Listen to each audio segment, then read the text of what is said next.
Today, I had a great conversation with Kevin Nichols of the Oxley Institute about social media. And there's 3 reasons why I think you need to listen to this podcast. First of all, why is social media and digital marketing so important in today's environment? So important for any advisor to take advantage of. Secondly, cornerstone content. How do you get great content that people really want to listen to? And why is that so important to your business? And thirdly, how do you let this medium, let your personality come out so that people can really look at you and say, I want to do business with that person? And this is critical because we are, after all, in a people business, and people want to do business with people they like. Hi, I'm Chris Reynolds. And for my entire career, it's been my mission to help independent financial advisors build a better business through a remarkable client experience. In this podcast, you're going to hear from the visionaries, from the leaders, from the independent advisors who are reshaping the future of the financial advice industry. At the end of each episode, I'm going to leave you with at least one winnable idea that you can start implementing right away. Let's turn the page on building a better business.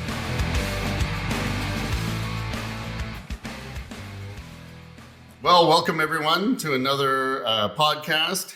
Here I am with Turning the Page. I'm your host, Chris Reynolds. And today we have a very special guest. We have Kevin Nichols. And Kevin Nichols is an expert in social media. It's one of those areas that people in the financial world seem to have not embraced as much as they should. Kevin's the author of the indispensable LinkedIn Sales Guide for Financial Advisors. He's a COO of Oxley. This is a firm that specializes in helping financial advisors grow through coaching and digital marketing. And it's been great. We have a bunch of our advisors that are using it, and they do nothing but rave about it. And we're lucky. We got Kevin here today. He's a specialist on social media marketing. He's got over 300 published articles in wealthmanagement.com.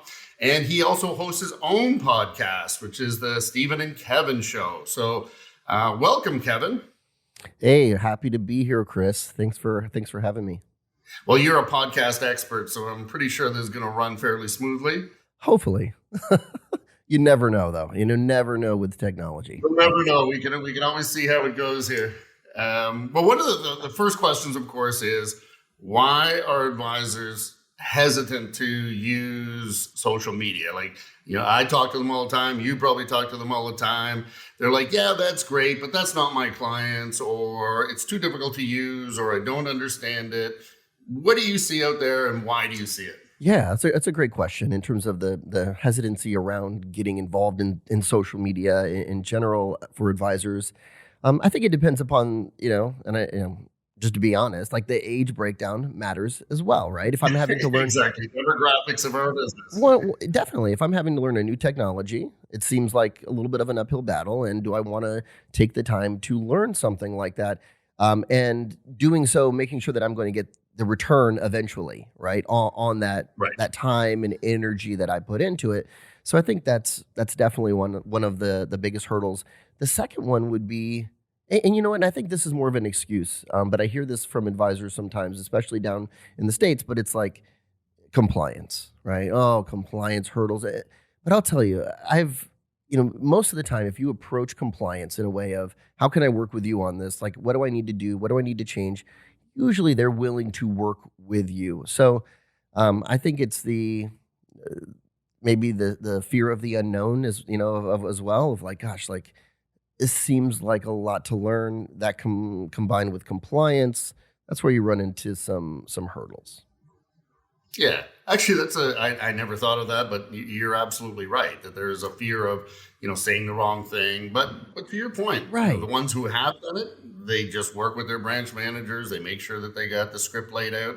I think they'll do fine. Exactly. But you've seen successes, right? You've seen that this actually works with advisors, and they can set up a great pipeline of prospects using social media. And social media, of course, is a very big thing. Maybe describe some of those successes that you've seen, so that people are motivated. Yeah, that's a greit question. Success on social media, I feel like, and this is a little bit of a misnomer, is that if it's digital marketing, it should be easy. And that's just not the case. Like, I feel like some people think, oh, it's digital. I can automate it. It's easy. And it's not. I mean, it takes a lot of time and energy and dedication. I mean, depending upon what content you're creating, like we're creating, podcasts right now, that takes time and energy, right? It Right. takes a team to Oh, put it together. absolutely. So it's not an easy thing to do. So what I really encourage advisors when it comes to marketing themselves on social media is to understand that this is a little bit of a long game. I mean, yes, there are some short-term successes that can happen, but you have to understand that you're going to be building thought leadership over time. And building that thought leadership is what can help you transform your business over time. And we have research right now that shows that if your clients see you as a thought leader, they refer you more, right? They're more willing to refer. That's a Now, good point. and we think about, like, we always think success in the sense of someone who I don't know on LinkedIn sees my content and reaches out to me, right? And yes, that can happen again over time, but I think there's a little bit of a build that happens before that results in new business. And so what I always tell advisors is, like, here's kind of how I see it escalating when it comes to success with creating content for social media, or your website or anything. Is number one is you're going to notice that your clients start talking to you about it. Right. They acknowledge it. Yes. What are they? They're saying, hey, you know what? I saw your podcast on that. That was interesting. Or I saw your video on this. They start seeing it, right?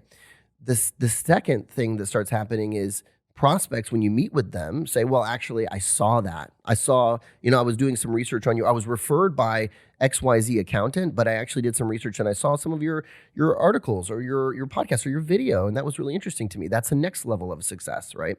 Because it helped build authority for them and they wanted to reach out to you. And then the third level of success, which we absolutely have advisors who this is occurring, but it took some time, is people, strangers, right? But people who they don't know are all of a sudden reaching out to them and saying, you know what, I've been following your content for a while now, and I thought I should reach out. And that, to me, those three steps are important. And we can't rule out the fact that, building that authority impacts the decision-making process, right? So it's kind of a dark social in a way. It's like you want to say, again, I put out this podcast and I directly can attribute this new piece of business from it. And it just doesn't always work out like that. But those are the indicators. Those are the little things that you're looking for. Those three things to say, yes, I'm seeing an impact with my content. Well, that's sort of branding 101. It really wouldn't matter what the medium is. It takes time for people to see that image over and over and over. And certainly one of the things that I've observed is consumers, look at, the digital web when they're making consumer decisions. In other words, I know myself, and I used this story before. You can use it if you want. I was living in Key West down in Florida, and I had a toothache, so I had to find a dentist. How would somebody find a dentist? You would Google it. Right. So I Google it. By the way, if you didn't know, there's 5 dentists in Key West, only 5. And 3 of them had websites that were horrible, terrible. They looked like their kids did it. 2 of them, one of them had a good one and one of them had a great one. To your point, one of them had great content, right? They had a newsletter, they had videos, they were doing things. Who did I choose? Right? As a prospective client, actually the qualification really didn't actually matter to me. It was who had the best web presence. And you probably see this every day in what you do. Oh, 100%. I love that's actually a fantastic example because I'm not looking to get a root canal from someone who doesn't seem like they know what they're doing, right? Like I don't want to go through that pain. And when we're asking people to, let us manage their money, right? That's a big decision. And, the quality of that presence matters. So, but I want to go back to what you said about how consumer decision-making has changed. And if you're familiar with Oxley at all, like we are, we've done a lot of work with you guys in the past, and we do a lot of research. So research on affluent investors, research on elite financial professionals, and when we're researching affluent investors, we just conducted a study that found that the under 45 group. So we broke it down by age category, age breakdown, but the under 45 group would start their search for a financial advisor online, which has never happened in our research before. And they all meet the qualifications to be affluent in our study. But what that tells me is that, the younger demographic, it's more native to them to run a search, right? And to see what they can find. And they're going to start that search online. Now, do they make the final decision online? I don't know, right? I mean, they might still ask for some recommendations. And, I think that word of mouth marketing is still super important. But to see that, like in our data, was like, wow, that shows us that consumer behavior is changing, and we need to be ready for it as an advisor. Well, absolutely. And I think the other thing, and you probably observed this as well, the pandemic has pushed up the use of technology in all age groups because people were forced to. And so once you find that it is easy to use those search engines and, do your research online and be an actual consumer, in other words, make decisions based on the content that you see, I think what you're talking about becomes even more critical to financial advisors. Oh, yeah. The pandemic sped up the entire adoption. Yes, 100%. Yeah. Well, we didn't have any choice. Right. Yeah, exactly. They didn't have a choice, right? Yeah. And, I remember pre-pandemic, it was like a hassle for some of my clients, my coaching clients who were advisors, to get their clients on Zoom and to do all that. And now it's like, oh, kind of almost an expectation, right? Like, yeah, it's not a big deal. I'm going to send you the Zoom link and we're just going to jump on a quick meeting. I think about myself and even, working with my own financial advisor. And look, I'm 39, about to turn 40, right? I'm like, I don't really want to drive. I don't want to drive to his office. Like, I don't feel the need. I'm like, you know what? Let's just set up a Zoom and we can do that. And it's easy for us to do it in that way. So, yes, the consumer, not only are they searching more online, they're adapting to the usage of technology, and it's not as big of a deal to, yes, jump on a Zoom or do some web-based sharing. So those are some good examples. Are there any more like trends that you're seeing out there that people should be aware of, especially utilizing, the social media platforms? Yeah. So when it comes to, what we talk about a lot is LinkedIn, right? I mean, LinkedIn is just an invaluable resource for financial professionals because of the culture of the network, right? It's a business-oriented network. So I'm posting more business-oriented content. I can have more business-oriented conversations. And I think that, when we look at using LinkedIn, the major ways that we use it, number one, is going to be LinkedIn introductions. So using LinkedIn to identify other people that you know and asking to meet those people, which seems like the most dumb bum simple way to use LinkedIn. It is, right? It's like, hey, Chris and we're connected, and now I noticed you're connected to Evelyn. And I'm like, hey, can you introduce me, right? But it's not utilized as much as it should be. But I think that's probably one of the number one ways that I see advisors actually acquire new clients in the short term with social. The other thing with LinkedIn is that it's invaluable for content right now, meaning the organic reach on it. I can go and post some content and get amazing reach on my content, right? When you're putting out the podcast, creating snippets from that podcast, posting it on LinkedIn, and then letting people consume it. One of the tips that I tell advisors when they're creating content LinkedIn is to optimize for consumption. Don't optimize always for like, I'm going to click on the link and now I have to drive somewhere. Like, for example, let's take this podcast, right? Let's take 15 seconds a clip from it, and let's, just provide that as value. Now, if someone wants to come and listen to the whole thing, great, but let's optimize for consumption within the feed. And so that's another one. I think content to me is people say content is king, and I feel like so stereotypical saying that, but it's such an important component now. It's like how do you create more content? And then if I'm an advisor and I'm sitting back and saying, okay, I get this, like I need to create more content, where should I start? Create a cornerstone series. I mean, in a lot of ways, that's what this is, right? I mean, to the Turning the Page with Chris Reynolds, right? And if you're looking at, our Stephen and Kevin show, we just hit 100 episodes. That's our cornerstone content. That's content that we do regularly. We don't have a finite end date on. We're going to do it, and then we're going to take that content and turn it into micro content, turn it into little quotable sound bites, turn it into little quote cards and that kind of stuff. So if you're thinking about creating content, start with a cornerstone series and then go from there.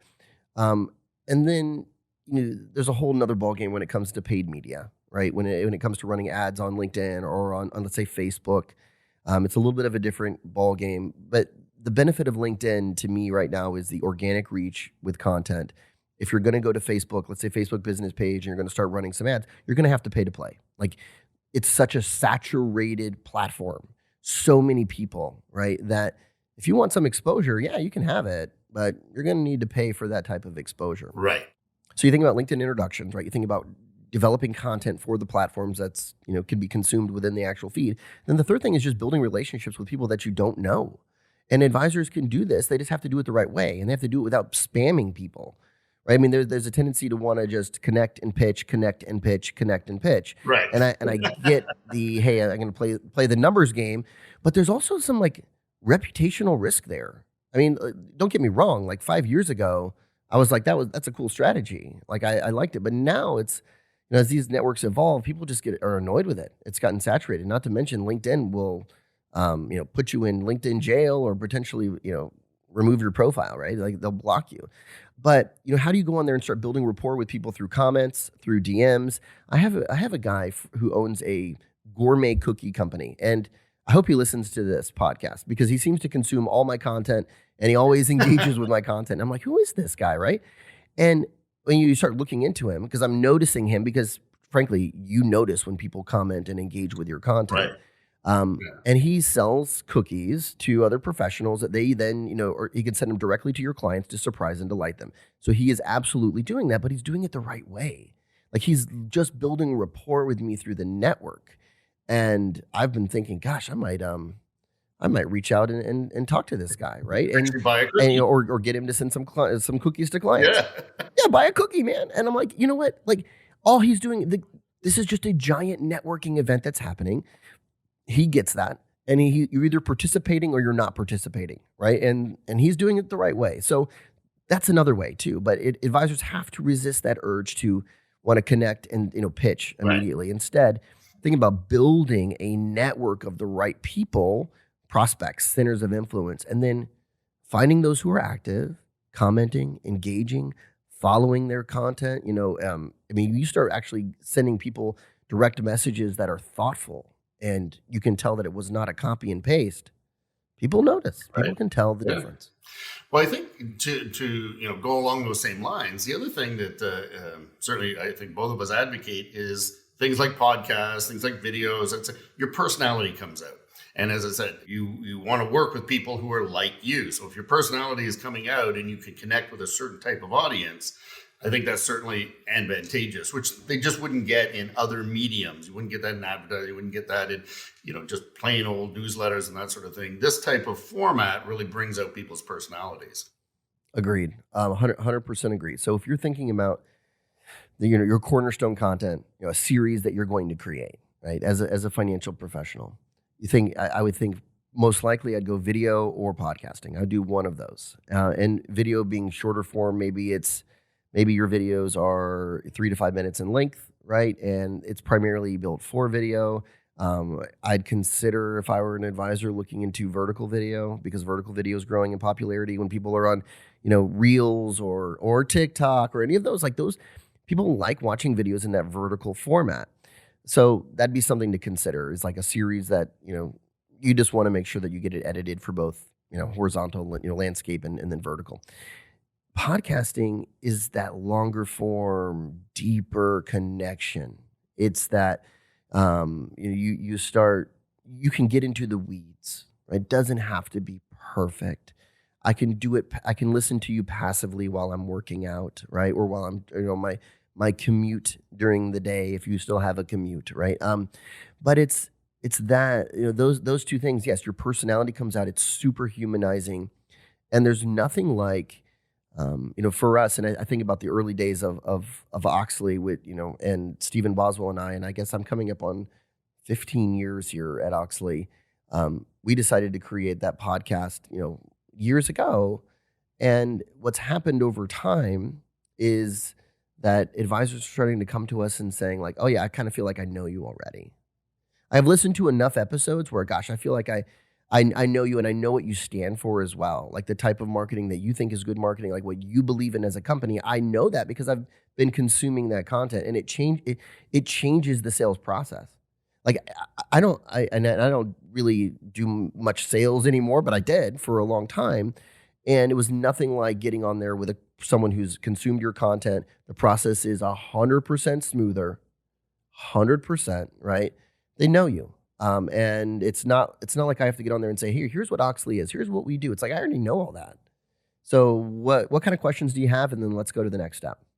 As you said, it goes back to, branding 101. If they know you, they're comfortable with you, and they know that they can trust you, that's 80%. You're 80% of the way there, and now you just have to make sure that you're competent at the work that you're going to do. Exactly. One of the, of course, here's the question: how much should people do, or what should people do on their own, and what should they outsource? Now, as everyone who's heard my show knows, I'm big on outsourcing. I'm big on not doing anything myself except showing up and talking. But in your experience, what are the things that people could do on their own, but what really should be outsourced and look professional?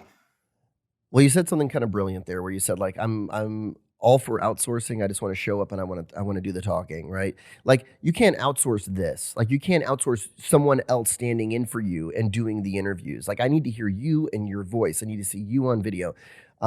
So the things that I think that make sense to outsource, and look, there's a lot of platforms out there that have like mass produced content, and I get it to a degree. It's easy to do, but if you're doing this, and from my perspective, if you're doing this the right way, you as the advisor are involved in the idea creation, right? Like what kind of things, what are you getting asked right now from clients? Like what are some of their top questions and concerns, or when you're out and about, and what are friends and family asking you? Like I want to know, I want to hear from you, like in terms of the questions and the idea generation. The second thing that I want to make sure is authentic to you is your video, your voice, right? That kind of stuff. Things you can outsource: design, absolutely you can outsource; editing, absolutely you can outsource. Some branding work, you can outsource. But when it comes to creating content that's authentic, you are going to have to show up. Right. And that's what's going to make it real. Years ago there was, and there's different providers out there, but this provider that would create videos that were just like, very sterile, like some voice over top of it, like talking about, Right. RSPs or whatever it is, like, and it's that seems no one's going to sit through and watch that. Like I want to see you, and that stuff you cannot outsource. Yeah, well, especially if you're going to use it for branding or prospecting or getting your name out there, people want to connect with you. They want to know what you're all about. And that comes through in these types of mediums, very much so. I think you can outsource distribution too. So distribution being posting or running ads. Those things you can outsource. So, but you don't want to outsource someone else, giving you a voice. Like I want to have my own voice, and don't outsource. If the marketing is easy and someone says, hey, sign up for our services, it's really easy. I can tell you it's probably mediocre at Right. best. Like, and that's just me being honest with you. Like, I'm just trying to be real with you. Like with these talks, like, that's probably mediocre marketing at best. If it's, what, you, Mr. and Mrs. Advisor, you're going to have to come, you're going to have to show up. You're going to have to record some podcasts, right? You're going to have to do this. I'll help you with the editing. I'll make sure your channel art is awesome. I'll make sure that the quality of your audio is great, but you're going to have to show up. It's going to be, but that's what's going to make it really good. Well, I think that's excellent advice, Kevin. So during my segment, I always do sort of what I call the rapid fire questions. They get to know you. Okay. So the first question I always ask people is, what do you love? What do you love doing? What is it? What is that one thing that you can point to that you love? Outside of work, right? Well, it can be anything. I try to keep it as generic as possible. Okay. I'd say a couple things. I love design in general. Like I'm really into minimal design, whether it's graphic design in particular, I really like. And I've always been a fan of. But the second thing is more on the personal side. I enjoy backpacking. I enjoy camping. I love it. I have a 7-year-old. I'm trying to get him involved in it. We went camping not too long ago. It was way too hot. And I don't know if you've ever been camping when you're like sweating and it's like, this is not a good idea. Terrible idea. Terrible. But in general, I love that. I love being outdoors. To me, and I like it when my cell phone doesn't work, because then I feel like I can truly disconnect. You can get right out of it. Yes. So the second question I was asked is, what is your most memorable interaction with a client? The one that really stands out that you can tell our audience that this was like, wow, this was one of those wow experiences. Oh man, with a client. I coached an advisor for 10 years and for weekly for 10 years. And I, got to know this advisor intimately well, right? If I'm talking to you once a week for 10 years, we know each other well. And I think that there's not like one particular moment, but I think, the whole accumulation of time with him. I learned so much. He felt like he learned a lot.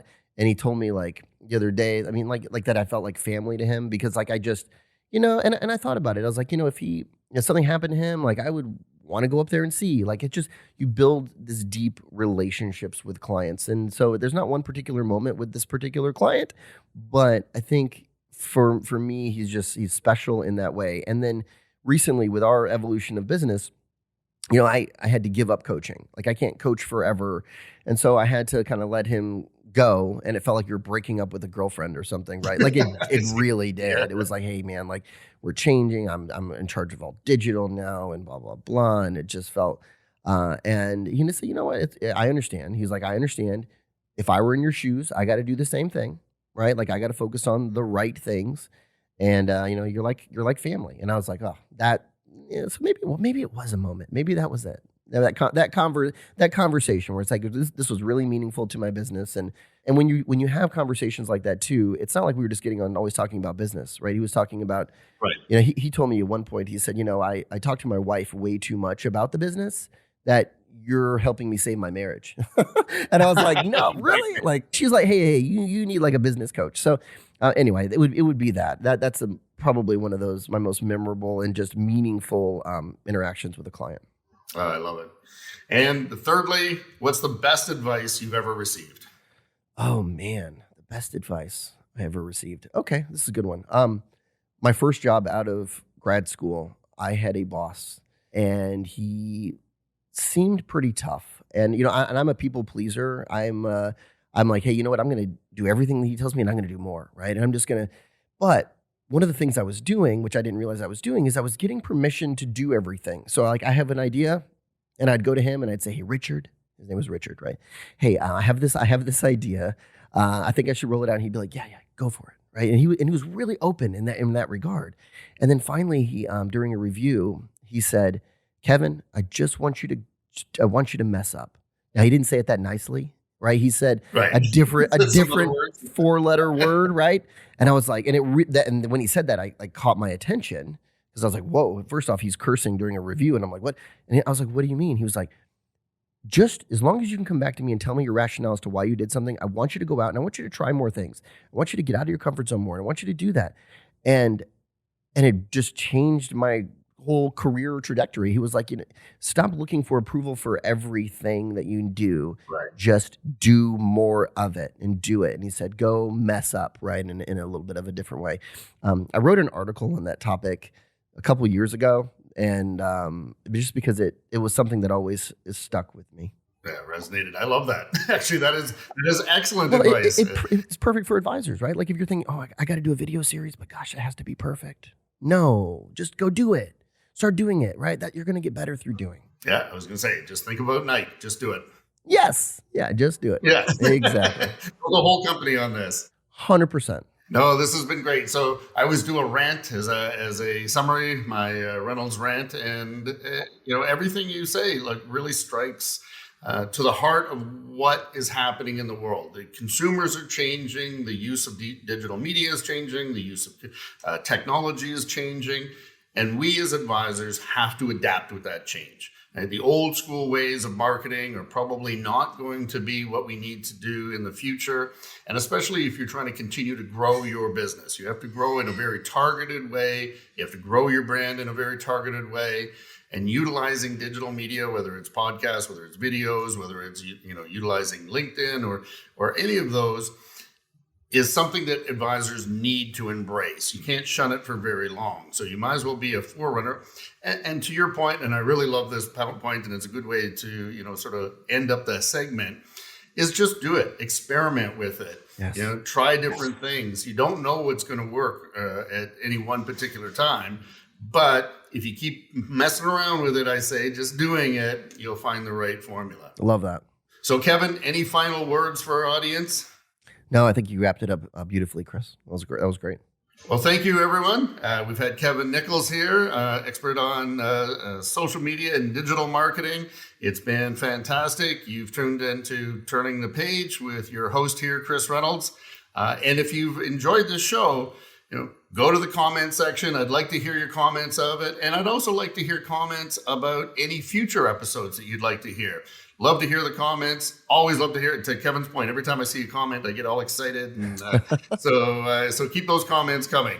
With that, thank you so much for being with me today, Kevin. It's been great, and I know everyone's going to be enjoying it. Loved it. Thank you. Thanks for listening. And if you like what you're hearing, please give me a 5-star rating. That way you'll find another episode and another actionable takeaway on how to keep building a better business.